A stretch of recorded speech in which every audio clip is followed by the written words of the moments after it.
تمام علماء حق کے بیانات اور وظائف سننے کے لیے چینل کو سبسکرائب کریں۔ جزاک اللہ خیر۔ اگر کسی آدمی کو شدید قبض ہے اور پیشاب کے ساتھ مادہ سفید نکلتا ہے، اس کے لیے غسل نہیں ہوتا، اس کے لیے صرف استنجا ہے اور وضو ہے۔ ہمیشہ یاد رکھیں کہ ایک ودی ہے، ایک مزی ہے، ایک منی ہے۔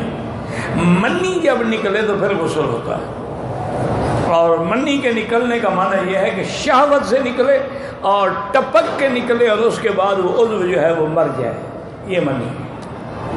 باقی لیسدار مادہ پیشاب سے پہلے آ گیا، بعد میں آ گیا، قبض کی شدت سے زور لگایا تو وہ مادہ آ گیا، یہ اس سے استنجا ہے، غسل نہیں۔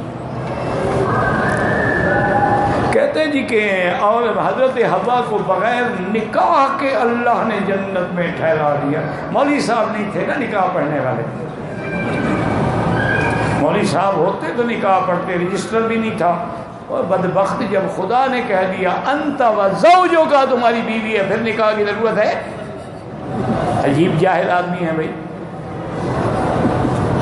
یہ جو ہمارے نکاح ہیں اللہ کے حکم سے ہیں، اس کے حکم سے اگر ایجاب و قبول سے عورت حلال ہو جاتی ہے، جب وہ حکم دینے والا، پیدا کرنے والا کہہ دے تیری بیوی ہے، پھر کس نکاح کی ضرورت ہے جناب؟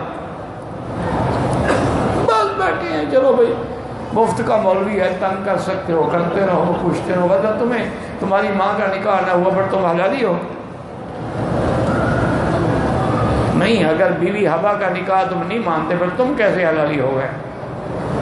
ماں کا نکاح تو صحیح نہ رہا۔ اب بے وقوف آدمی، وہاں آسمانوں میں نکاح کی کیا ضرورت ہے جب اللہ نے خود حکم دے دیا یا آدم اسکن انت و زوجک الجنہ۔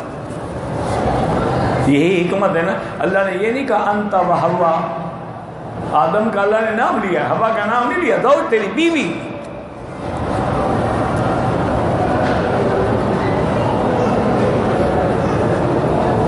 اور یہاں سے یہ مسئلہ بھی نکلا کہ بیوی کا نام نہ لیا کرو، اس کے نام پر بھی پردہ رکھا کرو،